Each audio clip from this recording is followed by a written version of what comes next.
I've always been a believer in this. You're getting a free ride to play basketball or football or baseball or whatever sport it is at a great institution. Take advantage of it. I agree, Dave. Here we go. Look inside to Kelly Kane. She's open. Here's Bass. Off to Fuller. Guarded by Edwards. Boy, Edwards has been great off the bench for them. Is that kid Talk about great off the bench. Bass has been solid for the Lady Vols. Knocks down the three. Get the ball to Wright right here. Dame on the line. You got to go through Monica Wright. See, she comes to get it. Here's Wright. Big hop step in the lane. And an offensive foul will go the other way. Strickland steps in the lane and draws the contact. Two good things happen there. This is good things for November. Wright wanted the basketball. You got to referee the defense on that. Monica Wright wanted the ball. Strickland steps in and draws the charge. Third on Wright. 5-point game. I don't think if you're Tennessee, you're trying to take any time right here. You want to try to stay aggressive. Look to get Kane the basketball. Bass coming on the other side of the perimeter. They go the other way. Strickland fall away jumper. No good. Fuller. It'll still be Tennessee basketball and a fresh shot clock now with 2:10. Now do you think about taking some time off the clock? No, I still think you stay aggressive.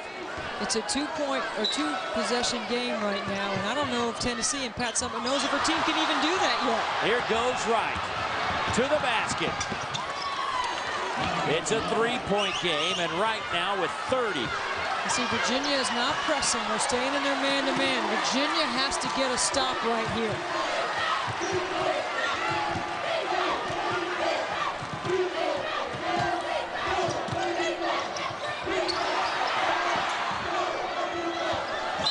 That's an advantage right there with Glory Johnson being guarded by Shine. It should be an advantage Tennessee.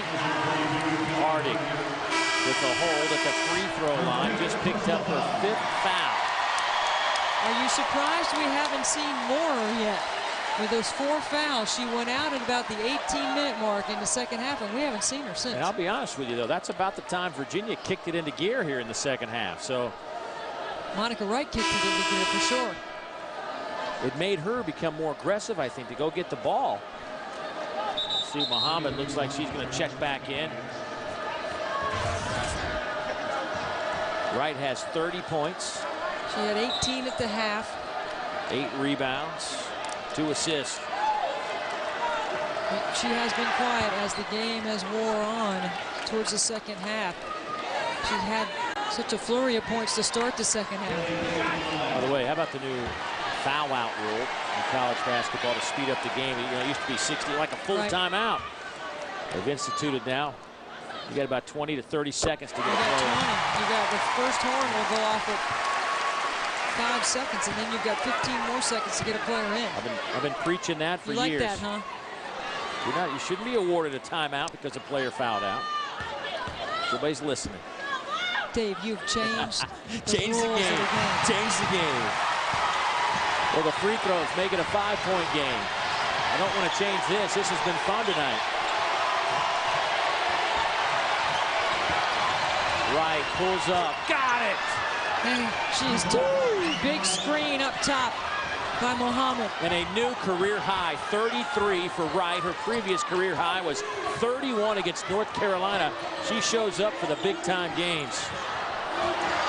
Oh, steal by Virginia. Edwards, the freshman, on the run to the basket, and we're tied at 80. Debbie Ryan changing up her defense.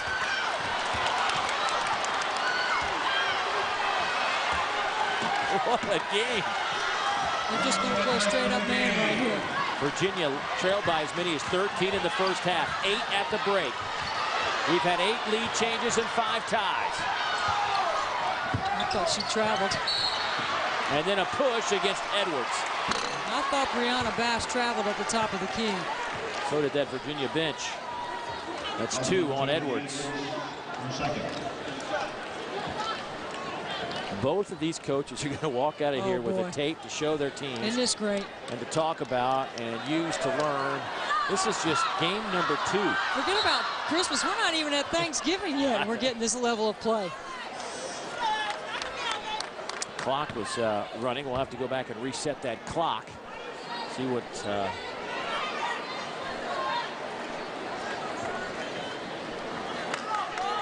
Officials are allowed to go to the monitor for timing issues if they wanted to see what needed to go back on.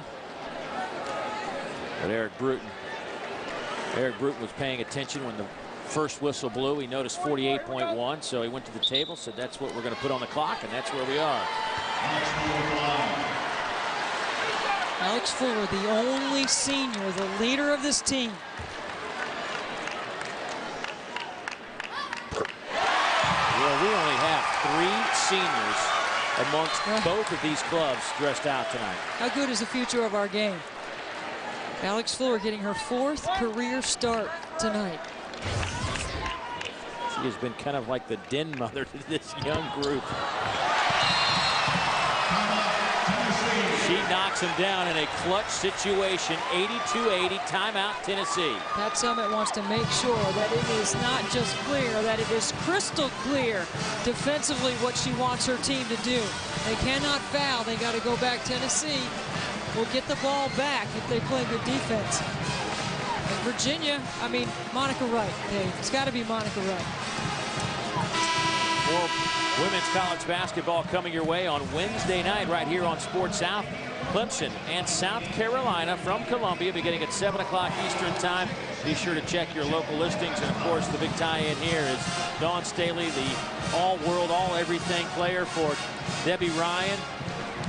Now heading up that South Carolina program.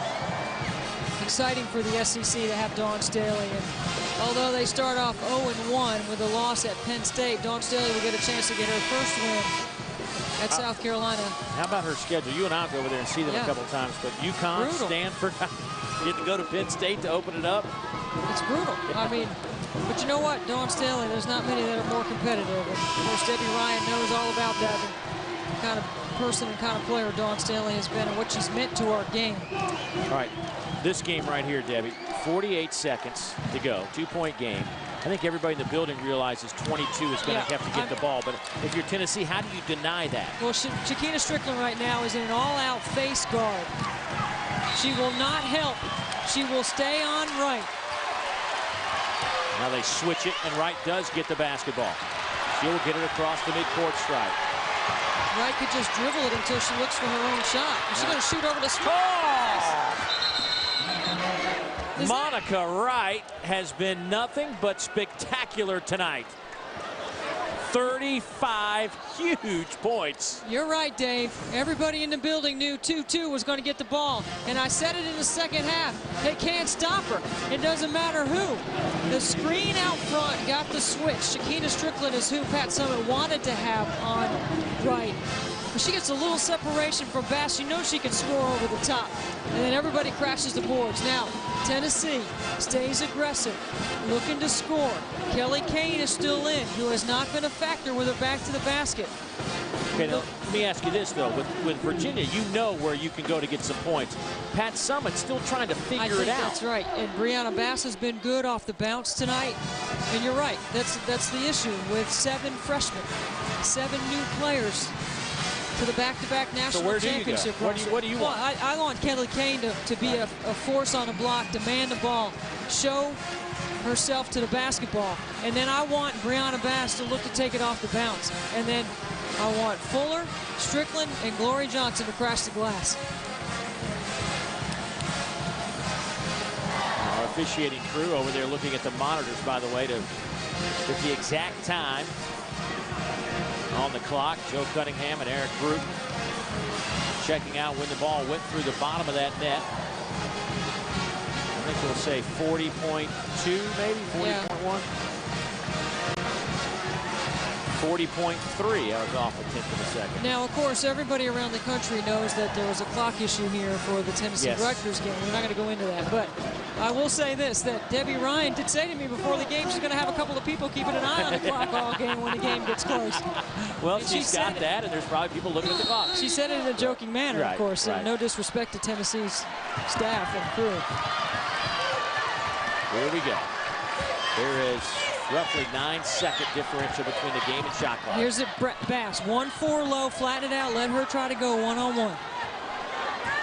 She's going to go with about 12 on the shot clock. Here she goes.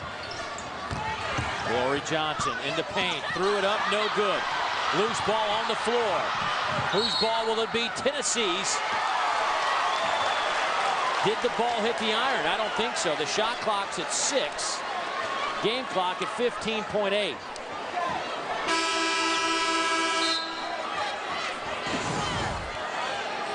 Johnson looks like she sprained her ankle. I don't think it hit the rim.